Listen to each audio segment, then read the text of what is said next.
이 큰 거를 예비 못하기 때문에 비둘기도 허용이 됐어요. 그래 그런 거를 여기서 살을 태웁니다. 태우면 이 연기가 어디로 올라가겠어요? 하늘로 올라가겠죠. 땅속으로 들어가는 것이 아니고 하늘로 올라갑니다. 그래서 하늘에 계신 하나님께서 그것을 흠향한다 그래요. 흠향. 그것을 다 받으시는 겁니다. 오늘 이 시간에도 제가 대표로 예물을 위해서 기도를 올리도록 하겠습니다. 할렐루야.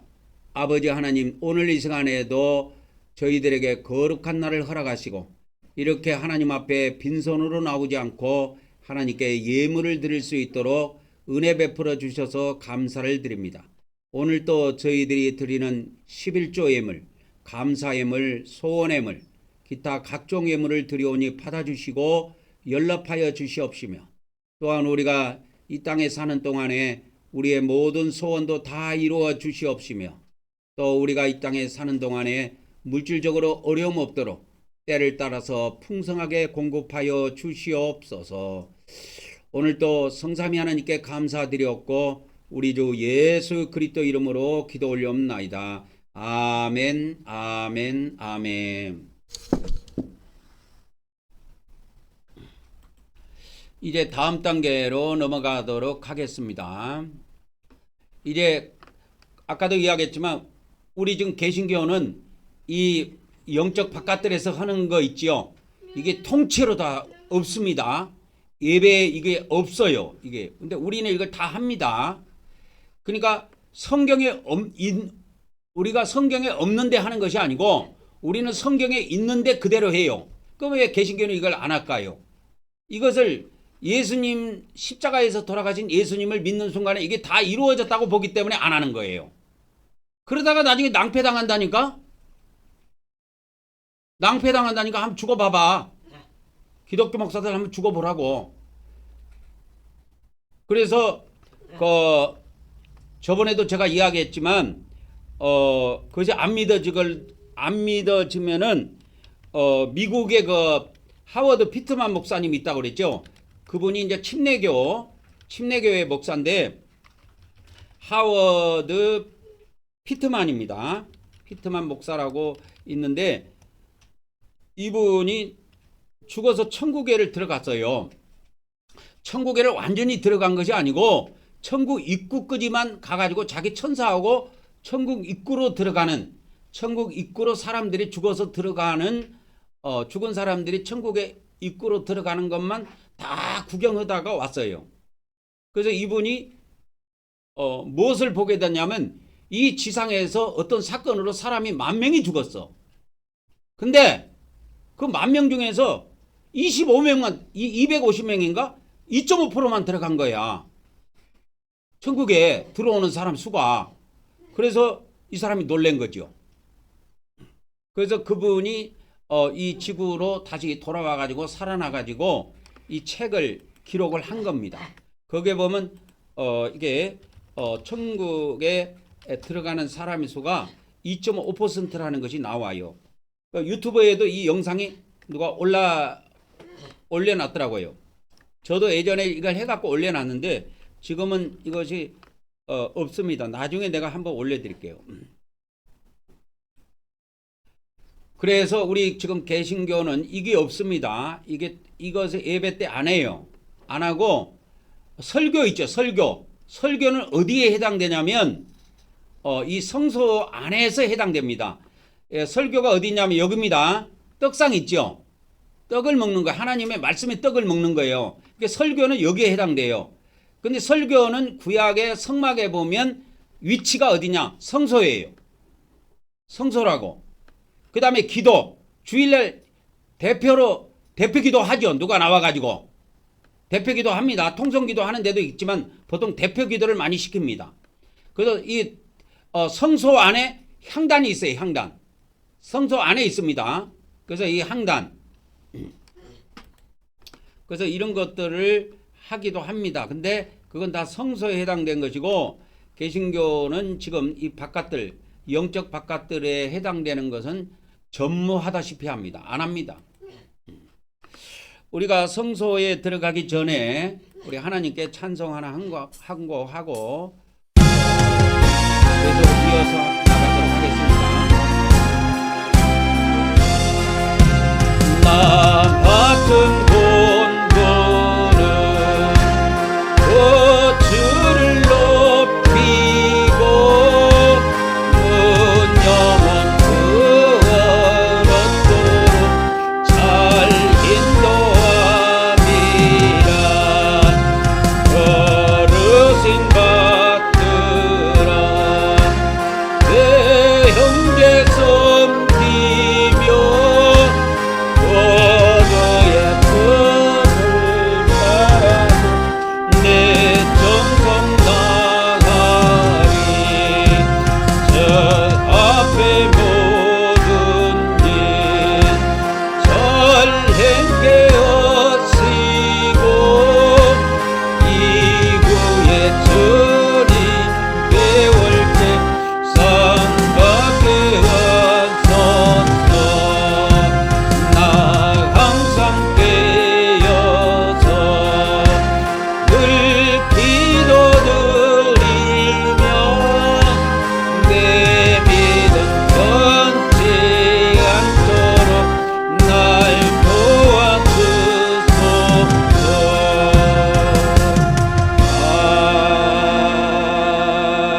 아멘. 예, 이제 그래서 우리가 성소에 들어가기 전에 우리 마음에다가 예수님 피를 7번 뿌리고 들어가도록 하겠습니다. 시작. 예수 그리스도의 피, 예수 그리스도의 피, 예수 그리스도의 피, 예수 그리스도의 피, 예수 그리스도의 피, 예수 그리스도의 피, 예수 그리스도의 피. 아멘, 아멘, 아멘.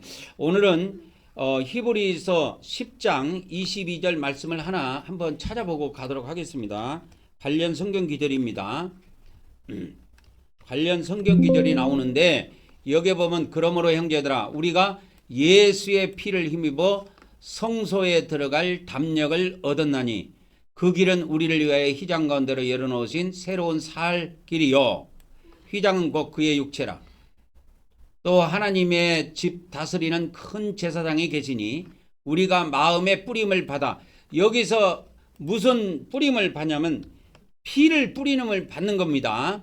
우리 마음에다가 아까 19절에 나온 예수님의 피, 이 예수님의 피를 예수님의 피뿌림을 받아 악한 양심으로부터 벗어나고, 그래서 이 피를 계속 뿌려야 죽은 양심이 살아나요.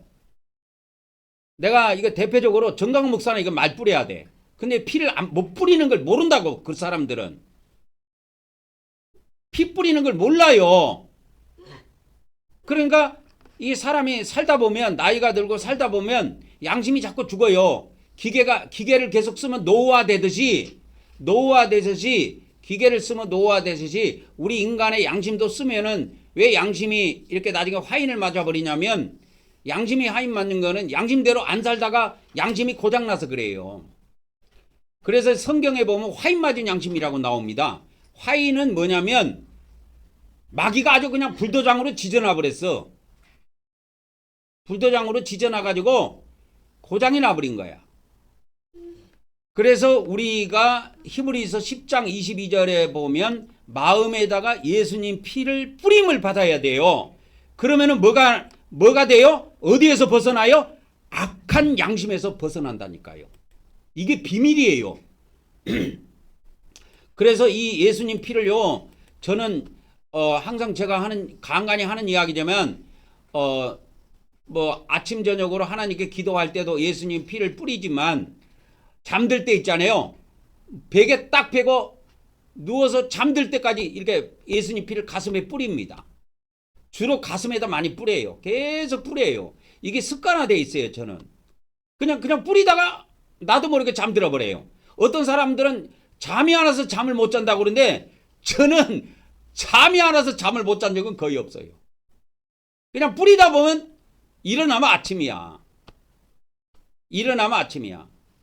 그래서 피를 많이 뿌려야 됩니다. 내가 이거 목사 중에서 피 뿌림을 추천하는 사람은 정강호 목사, 네, 추천합니다. 정강호 목사 피 많이 뿌려야 돼요. 그래야 이 죽은 양심에서 벗어나게 돼 있어요. 악한 양심으로부터 벗어나요. 피를 한 번도 예수님 믿고 예수님 피를 한 번도 안 뿌려봤다. 기독교인은 피 뿌리는 걸 몰라. 히브리서 10장 22절에 우리가 어디에다가 뿌림을 받아야 돼? 마음에다가 뿌림을 받아야 돼요. 그러니까 뿌림을 받으려고 하면은 뿌려야 된다니까. 내가 믿음으로 뿌리면 천사들이 와서 예수님 피를 뿌려주든지 하늘에서 예수님이 피를 쏟아주든지 해서 우리가 피 뿌림을 받게 돼 있어요. 피 뿌림을 받게 돼 있다니까. 그렇게 되면 뭐로부터 벗어나느냐? 봐보세요. 악한 양심으로부터 벗어난다 이거요. 사람이 살다가요, 악한 마음이 들 때가 있어요.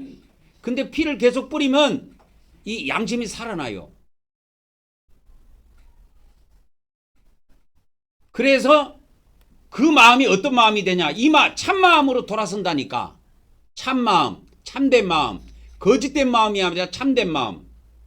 그래서 그 참된 마음과 온전한 믿음으로 하나님께 나아갈 수가 있습니다. 그래서 참마음과 온전한 믿음으로 나가자! 하나님께 나가자! 이렇게 되는 거예요. 그냥 나가자고 되는 것이 아니고 우리가 참된 마음으로 삽시다. 설교만 들어서 되는 것이 아니고 히브리서 10장 22절에 보면 핏뿌림을 받아야 된다니까. 어디에다가? 마음에. 이런 게 성경에 없는 게 아니야. 다 있어. 봐보세요. 베드로전서 1장 2절에 뭐라 그랬어요? 봐보세요. 1장 2절에 예수 그리스도의 핏뿌림을 얻기 위해서 택함받은 자들이라고. 예수님 믿는 사람이 뭐냐? 예수님의 핏뿌림을 얻기 위해서 택함받은 자들이다. 베드로는 예수님의 수제자 알죠? 베드로가 이렇게 기록해놨어. 예수님의 핏뿌림을 얻기 위해서 택함받았대. 내가 예수님의 핏뿌림을 계속 받으려면 내가 믿음으로 피를 계속 뿌려야 돼요. 뿌려야 천사가 와서 그 예수님 피를 뿌려주든지 하늘에서 예수님이 그 피를 쏟아주든지 뿌려주든지 해서 우리가 계속 거룩함을 받을 수가 있단 말이에요. 그래서 이 구약에 보면 거룩하게 되는 것이 두 가지요. 여러 가지가 있는데 두 가지만 소개하자면 봐보세요. 구약에 보면 거룩하게 되는 길이 몇 가지가 있어요. 구약에. 근데 이제 구약에 보면 뭐가 있냐면 피요. 피를 뿌립니다.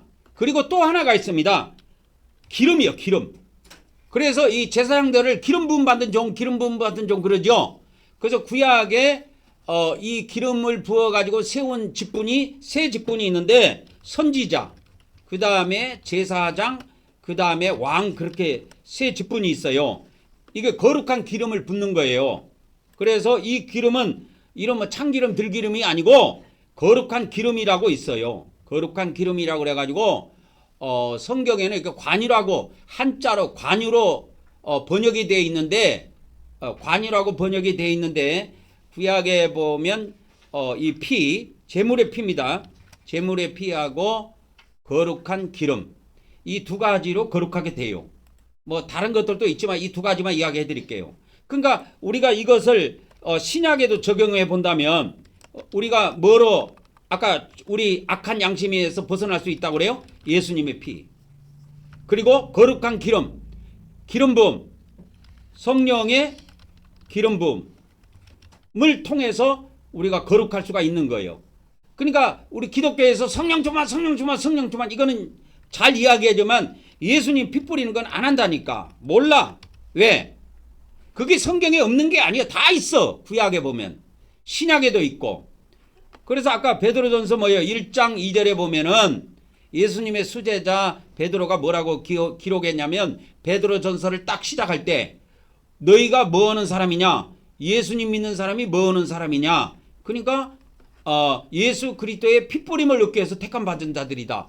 내가 그런 자들에게 편지한다. 이렇게 하고 편지가 시작이 돼요.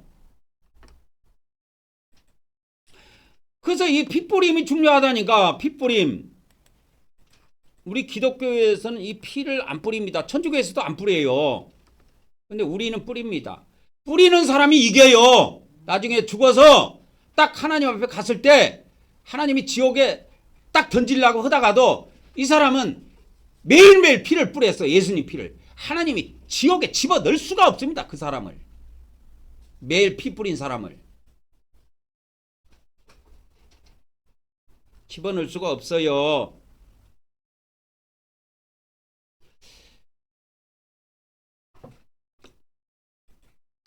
그래서 이제 다음 단계로 갑니다. 그래서 이제 이 금향단의 이 영적 성소에 들어가면 향단이 있어요. 금향단이. 여기서 향을 피우거든요.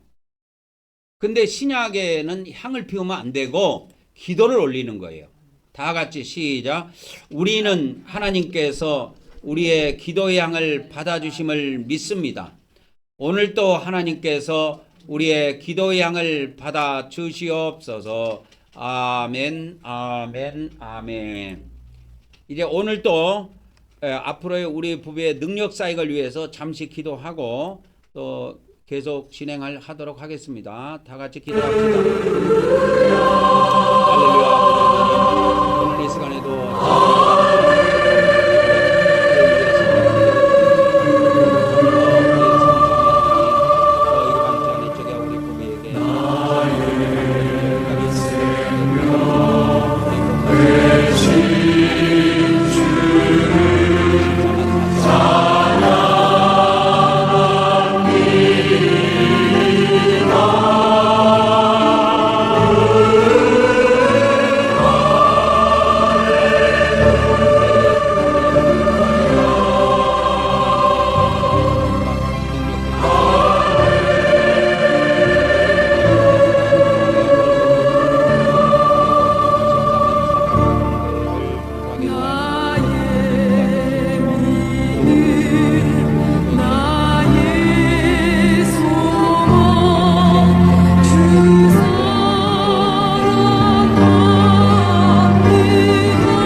우리 연이어서 주님이 가르쳐 주신 기도로 기도의 향을 올리도록 하겠습니다. 시작.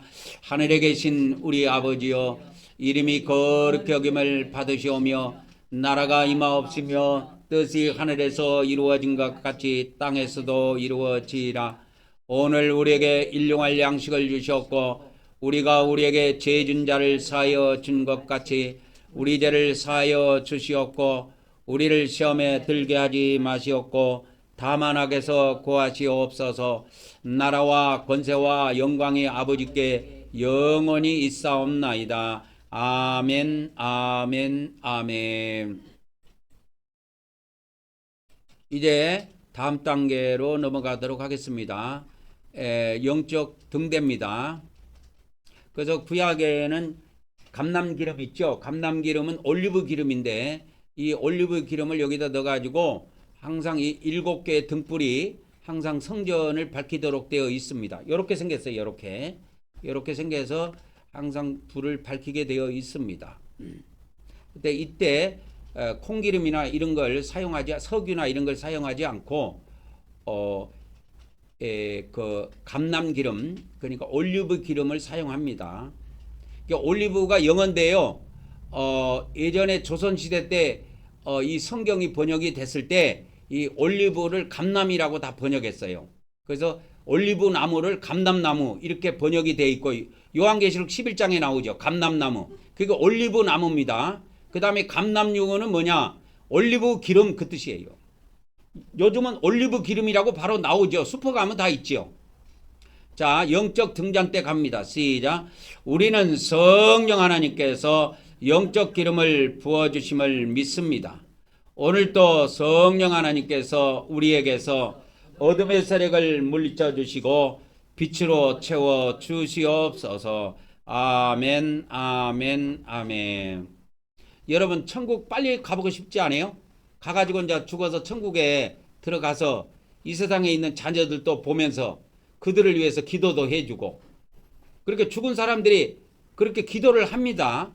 그래서 천국에서도 이렇게 상급을 쌓을 수 있는 길이 있어요. 천국에서도 추가적인 상급을 쌓을 수가 있습니다. 그게 뭐냐면 세상에 있는 자들을 위한 기도입니다. 자들을 위한 기도예요. 그러면 이 세상에 살아있는 사람이 그러면 다른 사람들을 위해서 기도하면 상급이 쌓일까요? 안 쌓일까요? 그것도 쌓인다 그 말이요. 쌓입니다. 그래서 자기를 위한 기도 말고 남을 위한 기도, 이거는 상급이 쌓이고 쌓입니다. 그래서 천국에 상급이 있는데 세상에 있는 자들을 위한 기도, 이게 죽은 자들이 이게 산 자가 그렇게 해도 상급이 있고요. 죽은 자가 세상에 있는 자들을 위한 기도를 해도 상급이 있고 그렇습니다. 이게 아주 중요해요. 여러분 꼭 기억하시기 바랍니다. 저는 이렇게 아침 저녁으로 우리 교인들을 포함해서 교인들의 가족들, 또 친척들, 그 다음에 또 유튜브에서 이런 말씀들을 듣는 분들, 이런 분들, 그리고 또 제 친구들이라든지 뭐 친척들, 이런 분들을 위해서 매일매일 꾸준히 기도합니다. 그리고 실명을 실제로 제가 아는 범위 내에서 실명을 매일 아침 저녁으로 그걸 하나님께 일일이 다 기도를 해요. 실명을 이름을 다 이렇게 외워가지고 그 합니다. 그래서 천국의 상급 중에서 여러 가지가 있는데요. 뭐 헌금하는 것도 상급이 되고 그런데 상급 중에 천국의 상급이 쌓이는 것 중에 기도를 오늘 말씀을 드린 겁니다. 그래서 산자가 이 세상에 있는 자들을 위한 기도하는 것도 상급으로 쌓이고, 죽은 사람이 천국에서 다시 이 세상에 있는 사람들을 위해서 하는 기도도 상급으로 추가로 쌓입니다. 그래서 이거는 추가로 상급을 쌓는 거예요. 추가로 상급을 쌓습니다.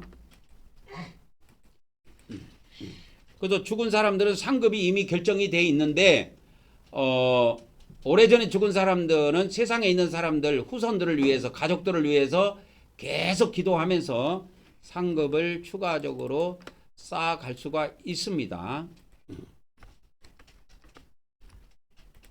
자, 다음 단계에 넘어가도록 하겠습니다. 이제 영적 떡상에 왔습니다. 그래서 이 영적 구약에 보면 이 떡상에 이렇게 떡을 두 줄로 올립니다. 안식일날 이거 교체해요. 일주일에 한 번씩 안식일날 교체하는데 6개 이렇게 쌓습니다. 그래서 한 지파당 하나씩 해가서 12개의 떡을 쌓습니다. 두 줄로 쌓여요. 이렇게 세 줄로 쌓으면 안 됩니다. 한 줄도 안 되고 떡 두 줄로 이렇게 쌓도록 했습니다. 그리고 여 위에 뭐 접시 같은 거 이런 게 이렇게 있는데, 이게 뭐냐면 여 위에다가 마지막 유향을 이렇게 담게 돼 있어요. 그걸 왜 그러는가 이렇게 제가 묵상을 해보니까 이 유향이 이렇게 떡을 신다든지 부패되는 것을 방지하기 위해서 그렇게 하는 것 같아요. 그래서 반드시 거기에 구약 성경에 보면 떡 위에 이렇게 유향을 또 이렇게 놓도록 그렇게 되어 있습니다. 다 같이 시작. 우리는 사람이 떡으로만 사는 것이 아니라 하나님의 말씀을 먹어야 함을 믿습니다. 오늘도 하나님께서 하나님의 종을 통하여 하나님의 말씀을 우리에게 먹여 주시옵소서. 아멘, 아멘, 아멘. 그러면 천국의 상급에서, 이게 5번째입니다. 상급에서 말씀을 예를 들게요. 이 세상에 살아있는 자가 말씀을 이렇게 계속 무장하면 이것 또한 엄청난 상급으로 쌓입니다. 상급으로 쌓입니다. 근데 죽은 자는 이게 해당이 안 돼요. 죽은 자는 해당이 안 됩니다. 산 자는 이것이 가능합니다. 그래서 매일매일 제가 유튜브에 영상을 말씀을 녹화해서 한 2시간 분량입니다. 2시간 분량이면 적은 내용이 아니에요. 일반 사람은 이런 기독교 일반 목사들은 2시간 설교 못합니다. 저는 2시간 아니라 4시간, 10시간이라도 할 수 있어요. 누가 들어만 준다면. 근데 2시간 분량으로 매일 올리는데 이거를 그래도 몇십 명이 꾸준히 보고 그렇게 하고 있습니다. 그래서 그것을 매주 그렇게 하시는 분들은 말씀을 깨달아서 좋은 것도 있지만 또 한편으로는 말씀이 거룩하게 한단 말이에요. 아까 거룩하게 되는 것이 있다 그랬죠. 근데 이 말씀으로도 거룩하게 됩니다. 이 말씀으로 거룩하게 되는 길이 또 2가지가 있어요. 이게 2가지만 알려드릴게요. 이거는 이제 신약입니다. 신약. 2가지만 알려드리면 하나는 기도, 하나는 말씀이에요. 그래서 말씀으로도 거룩하게 됩니다. 그 다음에 기도를 통해서 거룩한 영, 기도를 통해서 거룩한 영으로 충만하거나 거룩한 영의 역사를 통해서 거룩하게 됩니다. 그래서 거룩하게 되는 비밀이 성경에 많이 나와요. 그래서 아까 기름 부음을 통해서 거룩하게 된다고 그랬죠. 이 신약의 기름 부음은 성령님의 역사거든요. 그래서 이 성령님의 역사, 기도를 통해서 이 성령님의 역사를 통해서 우리가 거룩하게 되는 겁니다. 그래서 이게 성경에 나와요. 제가 기억하기로는 지금 디모데전서 4장 5절로 기억을 하고 있는데 한번 봅시다. 맞네요. 여기에 보면 뭐라고 나옵니까? 디모데전서 4장 5절 하나님의 말씀과 기도로 뭐해진다고요? 거룩하여 짐이라 이렇게 되어 있습니다. 그래서 성찬하는 것도 거룩하게 되고요. 또 기도를 통해서도 거룩하게 되고요. 말씀을 계속 들음으로 거룩하게 되고요.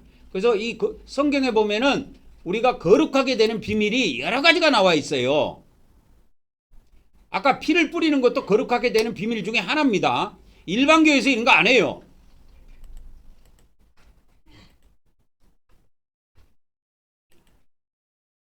그래서 이제 오늘 말씀에 들어가도록 하겠습니다.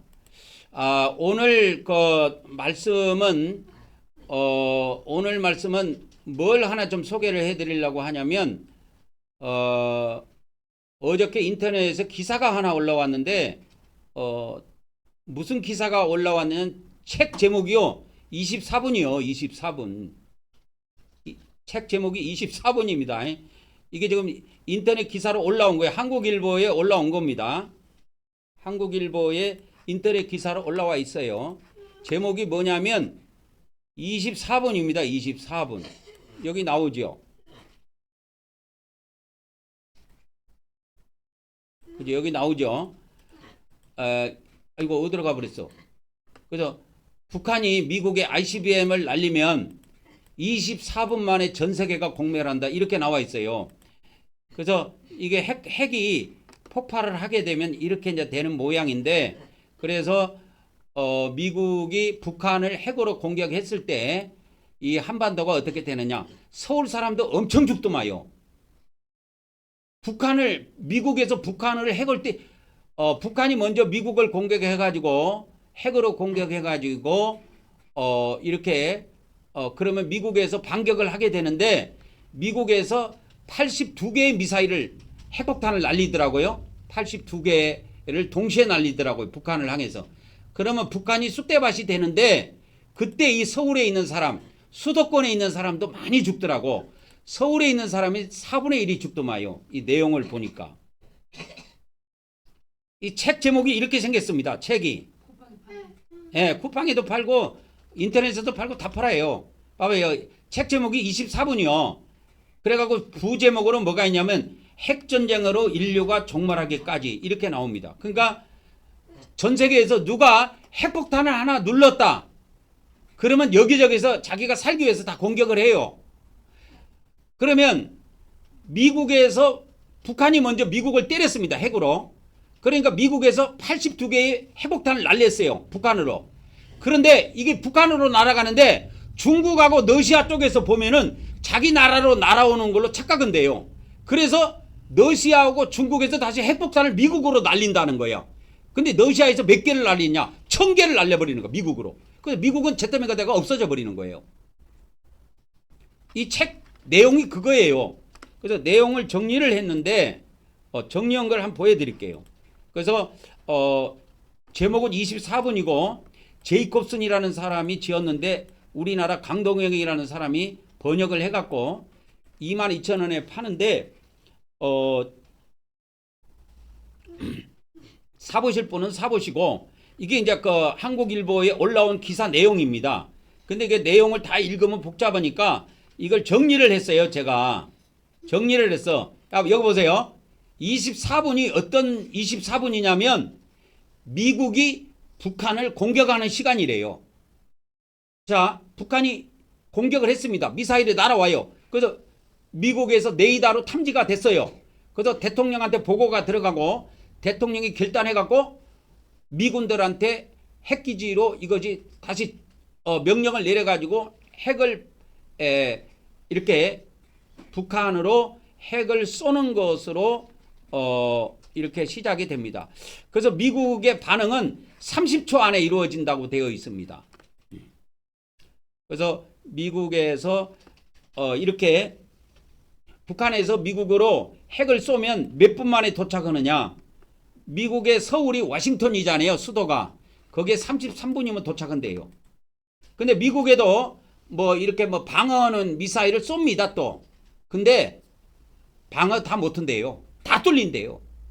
우리나라도 북한에서 뭐 장사정고 쏘고 뭐 핵 쏘고 뭐 미사일 쏘면 막는다고 해가지고 뭐 사드도 갖다 놓고 뭐하고 근데 아무 필요 없대요. 이 책에 나와요.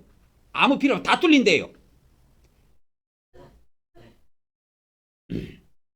그래서 이 RCB의 북한의 미사일이 미국에 발사가 되면 4분 30초가 지나면 로켓 모터가 꺼지면서 중간 궤도에 진입해 미국의 추적이 불가능하기 때문에 못 맞춘대요. 그거를 맞추지 못한대요. 그런 내용입니다. 그런 내용이에요. 그래서 이 초강대국 미국이지만 요격하는 것은 핵미사일을 요격하는 것은 말처럼 쉽지 않다고 나와 있습니다. 그래서 미국 본토에는 44개의 요격미사일을 동시에 쏠 수 있는 시스템이 구축이 되어 있대요. 그러니까 북한에서 44개의 핵폭탄을 실어갖고 미사일을 미국에 날려도 하나씩 격추하면 됩니다. 근데 이게 격추를 못한대요. 다 못한답니다. 그래서 지금도 미국이 수십억 달러를 들여가지고 이 요격할 수 있는 미사일 시스템을 개발을 해갖고 했는데 절반 정도 격추할 수 있대요. 절반. 그러니까 북한이 100개의 미사일을 미국으로 날리면 50개는 얻어맞고 50개만 써 떨어뜨리는 거예요. 50개만. 그래서 이제 그런 내용이 쭉 나와 있는데 그래서 이제 내용을 보면은 이걸 이제 요점 정리를 해놨습니다. 이제 이 책의 24분에 나와 있는 책의 내용은 이겁니다. 북한이 선제 공격한다.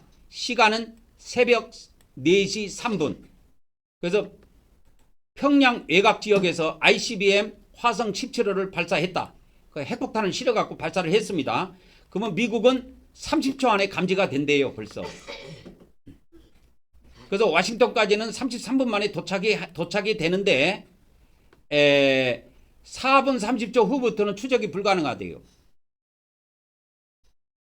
그래서 미국에는 44개의 요격 시스템, 방어 시스템을 구축하고 있는데 이게 이론상으로는 북한이 44개의 미사일을 핵폭탄을 실어가지고 미국으로 44개를 동시에 쏴도 미국에서 동시에 이거를 격추시키려고 작동시키면 44개를 다 격추할 수 있지만 성공률은 55% 반반 보기 때문에 20개 정도는 미국 본토에 떨어진다.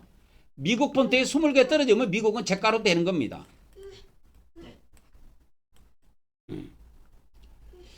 그래서 이제 미국은 반격을 하게 되죠. 북한이 이제 핵 공격을 하게 되면 미국이 반격을 하게 되는데 어떻게 반격을 하게 되냐면 미국에는 82개의 핵미사일이 동시에 북한의 표적지를 향해서 날아가도록 이렇게 딱 타켓트가 입력이 되어 있나 봐요. 그래갖고 핵폭탄을 딱 누르면 82개의 핵미사일이 북한을 향해서 날아갑니다. 그래갖고 북한을 잿더미로 만드는데 이때 문제는 뭐냐? 대한민국 수도권에 있는 사람도 4분의 1이 죽더라고.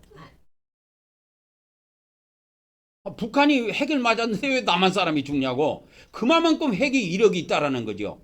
그리고 핵이 터지고 나면 이 한반도는 못 산대요. 살 수가 없대요. 다 사람들이 식물인간 되고 그냥 그 핵가루 있죠. 핵가루 낙진이라고 그러죠. 그게 떨어져 가지고 토양에 오염돼 갖고 살 수가 없대요. 이 한반도는. 그래서 북한이 이제 미국이 북한을 공격하게 되면 러시아와 중국 쪽에서도 자기 나라를 공격하는 거로 오인해가지고 이렇게 러시아와 중국도 자동적으로 핵을 발사하게 된다고 하는 겁니다. 그래서 자동적으로 3차 세계대전으로 가게 돼 있대요. 이게.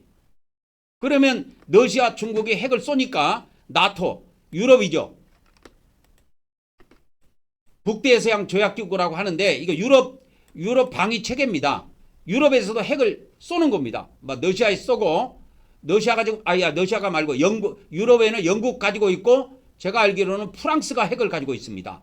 그리고 유럽에 또 각국의 미국의 핵이 배치가 돼 있습니다. 거기에서 동시에 날려버리는 겁니다. 이제 러시아와 중국으로 미국도 날리게 되겠죠. 그렇게 되면 결국은 김정일이가 미국으로 핵폭탄 하나 쐈는데 전 지구상이 갑자기 서로 핵을 쏴갖고 그냥 공멸돼 버린다는 거예요. 이 지구상이 그냥 전멸돼 버린다는 거예요. 그래서 첫 번째 핵 공격으로 최소 첫 번째 핵 공격 한 번 공격으로 인해서 5억 명이 사망하리라고 이렇게 되어 있습니다. 그래서 이제 한국의 피해를 보면 우리가 미국이 북한을 핵으로 때리면 우리 남한은 손해가 없을 것으로 우리는 생각하는데 이 책에는 어떻게 나오냐면 서울 시민 4분의 1이 사상되는 걸로 나옵니다. 그리고 북한이 미국의 핵을 날릴 때 오산에 있는 미군 공군기지, 그 다음에 평택에 있는 미군 기지가 있습니다. 거기에다가 1만 발 이상의 폭탄을 쏟아붓고 240mm 구경 로켓 폭탄을 갖다가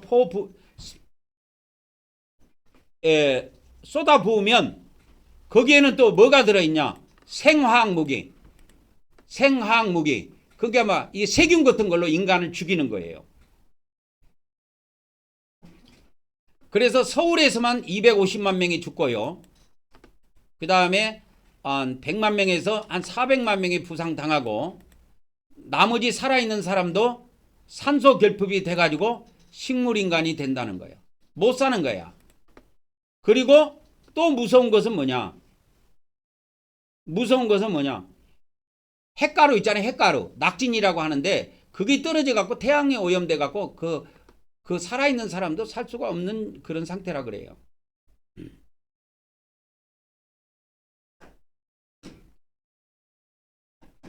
그래서 이걸 통해서 우리가 알 수 있는 것이 뭐냐? 제가 이야기하고 싶은 것이 있어요. 왜 보호처를 지어야 되는지.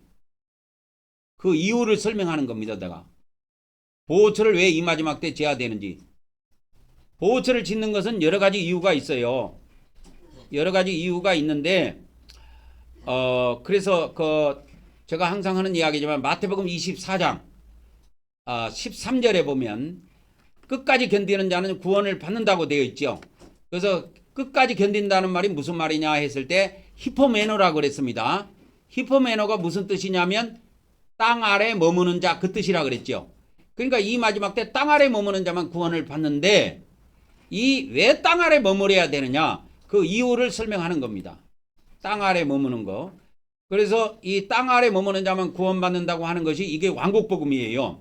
그래서 이 마지막 때 온 세상에 이게 증거가 되는데 증거가 되는데 요거를 오늘 잠깐 여기다가 추가로 좀 기록을 해 드리도록 하겠습니다. 그래서 왜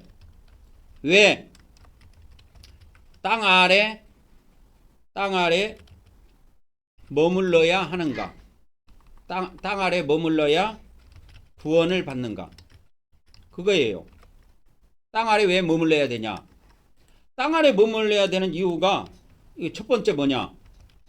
핵전쟁 때문에 그렇습니다. 핵전쟁. 3차 대전이 반드시 오는데요. 3차 세계대전은 핵전쟁입니다. 시발점은 중동입니다. 중동에서 이게 시작이 됩니다. 성경에는 6째 나팔 심판 때 이것이 벌어진다고 되어 있습니다. 요한계시록에. 그래서 이 마지막 때에 이 왕국복음이 땅끝까지 증언이 돼가지고 왕국복음이 땅끝까지 증언이 되게 되면 14만 4천 명의 종들이 나오게 되는데 14만 4천 명의 종들이 뭘 하느냐? 뭘 하냐면 보호처를 건설합니다. 왜 보호처를 건설하냐? 이 마지막 때 땅 아래 머물러야 구원을 받기 때문에 그런 거예요. 그래서 왜 그러면 땅 아래 머물러야 됩니까? 하는 게 이유가 여러 가지가 있는데 처음에는 핵전쟁입니다. 그 다음에 두 번째는 또 하나 있어요. 짐승 외계인 때문에 그래요. 짐승 외계인 때문에 땅 아래 머물러야 구원을 받습니다. 그래서 이 3차 세계대전 그 무렵에 짐승 외계인들이 이 지상에 쏟아져 내려와 가지고 이 지구인들을 다 정복해 버립니다. 그래서 이 마지막 때 짐승표를 받지 않으면 이 지상에 살 수가 없어요. 짐승표를 받지 않으면 지상에 살 수가 없습니다. 그래서 지하로 들어가야 돼요. 그래서 이 보호처를 건설하게 됩니다. 크게는 두 가지 이유예요. 이 크게는 왜 우리가 이 마지막 때 땅 아래 머물러야 구원을 받는가? 크게는 두 가지입니다. 하나는 핵전쟁하고 하나는 짐승 외계인들 때문이다. 그래서 외계인들이 내려와 가지고 지구인들을 정복해서 그들에게 전부 다 짐승표를 찍어서 이 짐승표가 없으면 사지도 팔지도 못하게 해가지고 지상에 살 수 없는 그 시대가 옵니다.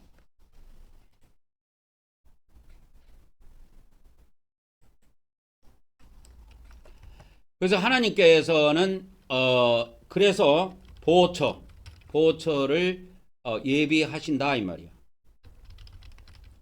보호처를 그래서 하나님께서는 예비하십니다. 그래서 첫 번째 이유가 뭐냐면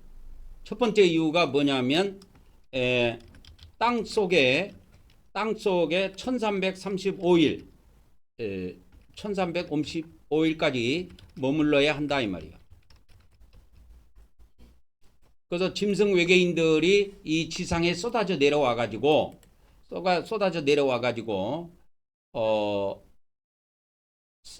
우상을 세우는 그때부터 시작해서 1335일까지 땅속 보호처에 머물러야 합니다.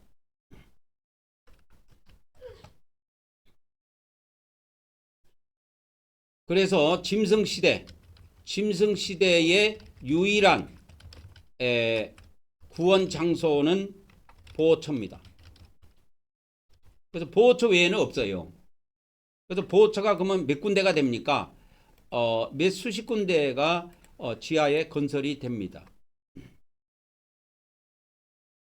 그래서 마태복음 그래서 이 마지막 때에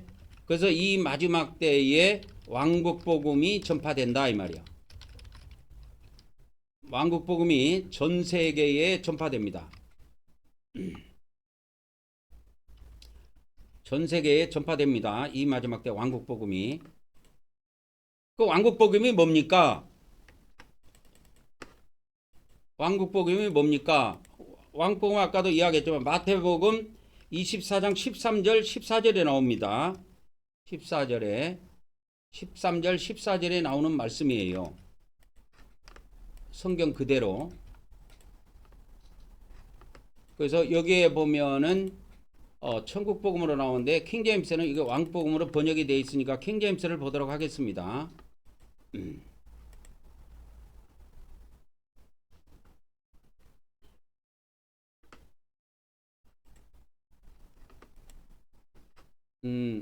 일로 가버렸구나 이게. 그래서 여기에 보면은 끝까지 견디는 자는 구원을 받으리라. 이 왕국복음이 해갖고 이게 왕국복음이 여기 나옵니다. 그러니까 이 왕국복음이라고 하는 거는 바로 앞에 있는 내용을 가리키는 거예요. 끝까지 견디는 자는 구원을 받는다. 그러면 이 견딘다는 말이 뭐라 그랬어요? 헬라어로 히포메노인데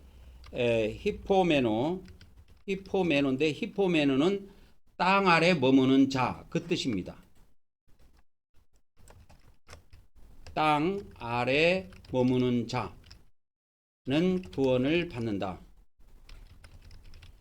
이것이 왕국복음의 핵심입니다. 왕국복음은 간단해요. 이 마지막 때 땅 아래 머무는 자만 구원을 받는다. 이것이 왕국복음이라니까요. 이것이 온 세상에 전파됩니다. 이 마지막 때에. 받는 사람도 있고 안 받는 사람도 있고 그러는데 받는 사람은 하나님이 택한 사람들은 이걸 받게 돼 있어요. 그래서 보호처를 준비하는 데에 기도도 하고 나중에 헌금도 하고 실제로 보호처가 건설됐을 때 그 보호처에 들어가서 끝까지 살아남아 구원을 받는 겁니다. 그래서 우리 인간은 이 마지막 때에 자체로 못 살아남아요. 자체로 못 살아남습니다. 그래서 우리는 우리 나이 때 된 사람들은 한평생 잘 살아왔는데 앞으로 살아갈 사람들을 생각하면 나는 걱정이야. 앞으로 살아갈 사람도 보면 걱정이라니까.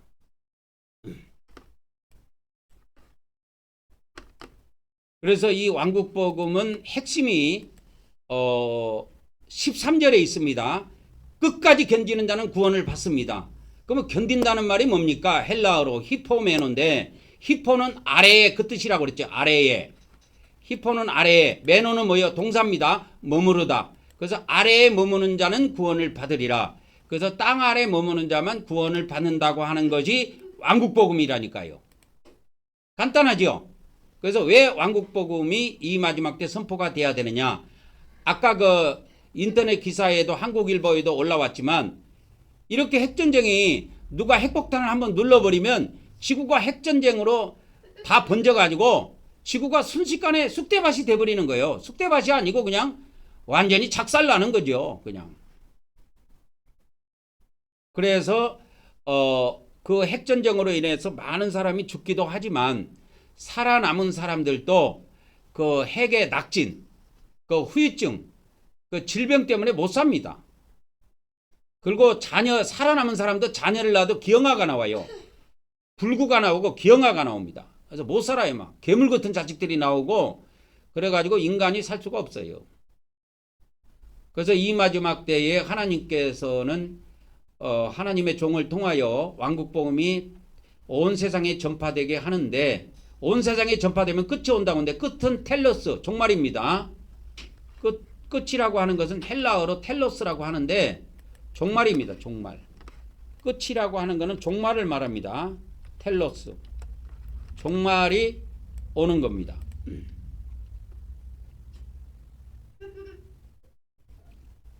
그래서 이 마지막 때에 왕국복음이 왜 증언돼야 되느냐?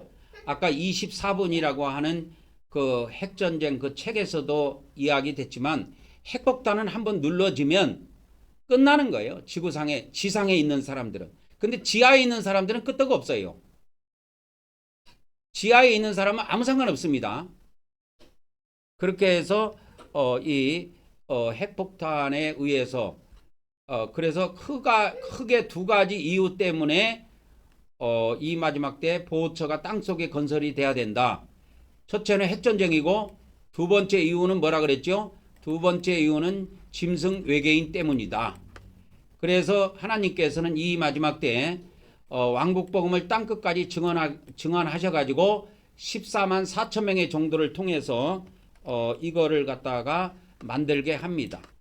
그래서 이 왕국복음이 땅끝까지 증언되면 이 14만 4천 명의 종들이 뭉쳐요. 전 세계에서 대한민국으로 다 뭉치게 됩니다. 그래서 대한민국에 나중에 집결을 다 하게 됩니다. 그렇게 해서 이제 14만 4천 명의 종들이 한 단체를 이루면 이제 보호처 설교대에 따라서 그 설계에 따라서 이제 보호처가 땅속에 본격적으로 건설이 됩니다. 그래서 이 마지막 때에는 반드시 이 왕국복음이 전 세계에 전파돼야 된다. 왜 전파돼야 되느냐? 이 왕국복음의 핵심이 뭐예요?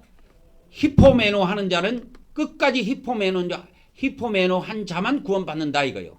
히포메노가 땅 아래에 머무는 자. 그래서 땅 아래에 머무는 자만 구원을 받기 때문이다 하는 겁니다. 그래서 이것을 왕국복음이라 그래요. 그래서 이 기독교 목사도 이걸 모르고 천주교 신부들도 이걸 잘 몰라요. 왕국복음을 모릅니다. 거의 모릅니다. 천주교에서도 까마득히 몰라요. 천주교는 이 왕국복음 자체를 모르고 기독교 안에서는 일부 개신교 교단 안에서는 일부 아는 사람들도 있지만 거의 모릅니다. 이 왕국복음 하면 여호와 증인이 전하는 복음인 줄 착각해요. 근데 여호와 증인 복음이 아니고 예수님이 이 마지막 때에 최후로 증언될 복음으로 예언을 해놨어요. 그래서 이 왕국복음이 여기에 나와요. 마태복음 24장 14절에 24장 14절에 왕국복음이 나옵니다. 이게 지금 개정성경에는 천국복음으로 번역되어 있는데 천국복음 틀립니다. 왕국복음으로 번역을 해야 돼요. 헬라어에는 천국이 되려면 우라노스 바실레이아가 돼야 되는데 헬라어 원문에는 우라노스가 없습니다. 바실레이아만 나와 있어요. 그래서 왕국으로 번역해야 정확한 번역이다. 그러면 이 왕국복음은 뭡니까? 왕국복음을 하나만 설명하고 이제 마치도록 하겠습니다. 그럼 왕국복음은 뭡니까? 왕국복음은 천년 왕국에 들어가서 천년의 영광을 누리자는 복음입니다. 간단하죠? 천년. 여러분은 지금 어떻게 생각하는지 모르지만 나는 여러분을 위해서 여러분의 가족들을 위해서 매일 아침 저녁으로 여러 가지 내용을 놓고 기도하지만 천년왕국에 들어가서 천년의 영광을 누리도록 매일 기도해요. 이게 일반 목사들은 이런 기도 안 합니다. 근데 저는 해요. 매일 기도합니다. 여러분과 여러분 가족들을 위해서 이 말씀을 듣는 사람들을 위해서 매일 기도해요. 거기에 들어가는 내용이 천년왕국에 들어가서 천년의 영광을 누리게 해달라고 하는 내용이 들어가 있어요. 기도 안에. 이거는 이 비밀을 아는 사람들만 기도할 수 있는 내용이에요. 그래서 이 마지막 때 왕국복음이 이렇게 이제 전파가 시작이 되고 있습니다. 이렇게. 그래서 제가 이걸 하고 있는 거예요, 지금. 그래서 이 3차 세계대전 이전까지는 온 세상에 이게 다 증거가 됩니다. 온 세상에 증거가 돼요. 그래서 3차 세계대전은 핵전쟁으로 지구상에 있는 인간 3분의 1이 죽어나갑니다. 그리고 그 3차 세계대전 이전에 많은 전쟁이 있어요. 그래서 한반도에도 전쟁이 터지고 세계 각지에서 전쟁이 터집니다. 그래서 종국에는 3차 세계대전으로 전쟁이 끝나죠. 그래서 이제 우리는 인류의 마지막 때를 살고 있다. 그래서 1948년도 우리 권사님이 태어난 해기도 하지만 1948년은 이스라엘이 독립한 날입니다. 독립한 해입니다. 이스라엘이 독립을 했고 대한민국도 대한민국이 이때부터 출발했습니다. 뭐 그 이전에는 조선이라 대한제국이라는 것도 있고 했는데 대한민국이라는 이름으로 출발한 것은 1948년도입니다. 그래서 이때부터 무화과나무가 싹이 났어요. 무화과나무가 싹이 났습니다. 싹이 나가지고 지금까지 와갖고 77년을 지냈습니다. 예수님이 마태복음, 마가복음, 누가복음에 세 군데 다 이게 예언이 되어 있는데요. 이 세대가 지나가기 전에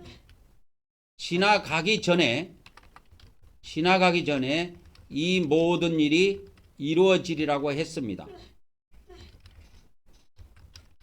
그래서 1948년도에 태어난 이 세대가 이 지구상에서 다 사라지기 전에 이 모든 일이 다 이루어집니다. 하나님의 예언은 이렇게 되어 있어요. 여기에 물론 변수가 있기는 합니다. 변수는 뭐냐? 하나님의 마음이에요. 그러나 1948년도에 이스라엘이 독립이 됐을 때 그때 태어난 세대가 이 지구상에서 다 사라지기 전에 이 모든 일이 이루어진다고 했습니다. 1948년도에 태어난 그분들의 올해 나이가 77세입니다. 이분들이 지구상에서 다 사라지기 전에 이 모든 상황이 이루어진다는 거예요. 무서운 말씀이에요, 이게. 무서운 말씀이라니까요. 그래서 이제 관련된 성경 기절을 하나만 찾아봅시다. 마태복음 24장 34절입니다. 여기서 나라고 하는 거는 예수님입니다. 진실로 너희에게 말하노니 이 세대는 무화과나무가 싹이 난 세대를 말합니다. 그 앞에 가면 나와요. 무화과나무 비유를 배우라. 그래서 가지가 연해지고 잎사귀를 내면 이 잎사귀가 싹이에요. 그래서 이 무화과나무는 이스라엘을 말하는데 이스라엘이 싹을 냈어요. 1948년도에.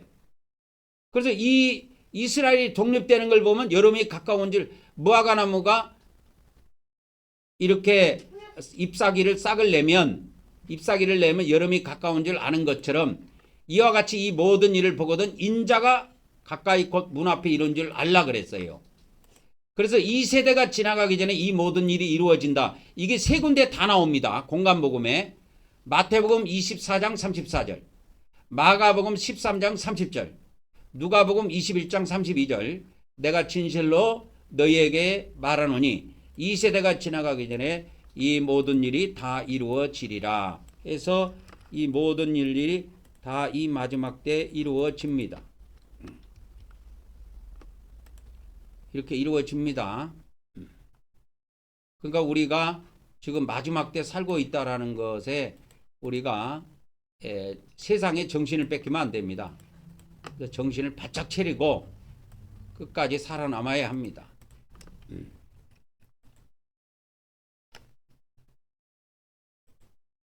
그래서 여기에 보면 이게 성경에 세 군데 다 나와요. 이 세대가 다 나옵니다.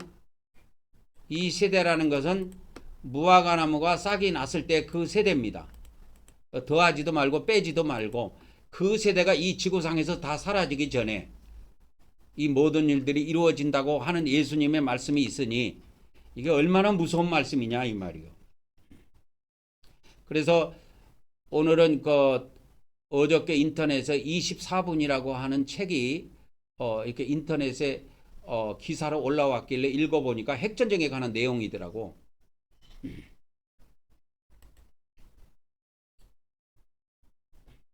그래서 그 책을 안 사서 읽어봐도 제가 오늘 내용은 대충 다 정리를 해드렸습니다.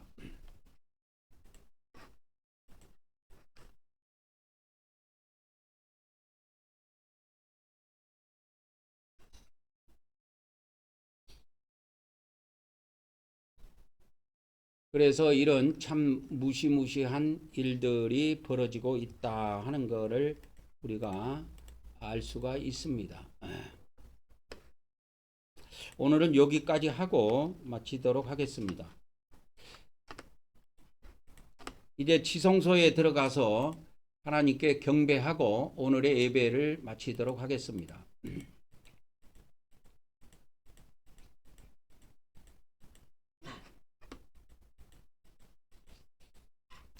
다 같이 시작. 우리는 하나님께서 우리에게 새 언약을 주심을 믿습니다. 오늘도 하나님께서 우리 마음판에 말씀을 새겨 주시옵소서. 아멘, 아멘, 아멘. 이제 영적 속죄소에 왔습니다. 시작. 우리는 하나님께서 영적 속죄소에서 만나 주심을 믿습니다. 오늘도 우리가 예수 그리스도를 의지하여 하나님께 나아왔사오니 우리의 경배를 받으시옵소서. 아멘, 아멘, 아멘. 이제 우리가 다 일어나셔가지고 우리 하나님께 경배드리는 말씀 다 같이 합독하고 하나님께 경배를 올리도록 하겠습니다. 시작.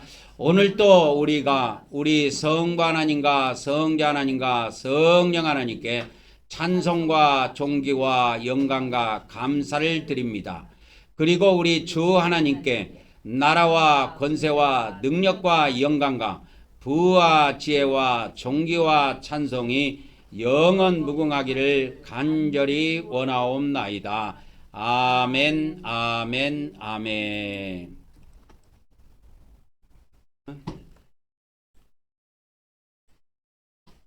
예, 축도로 예배를 마치도록 하겠습니다. 이제는 우리 주 예수 그리스도의 은혜와 우리 아버지 하나님의 거룩하신 사랑과 성령님의 교통하심의 은혜가 오늘도 온라인과 오프라인을 통해서 예배한 우리 한국경배교회 모든 지체들에게 그리고 앞으로 우리와 함께할 수많은 성도들에게 지금으로부터 영원토록 함께하기를 간절히 축원하옵나이다. 아멘, 아멘, 아멘.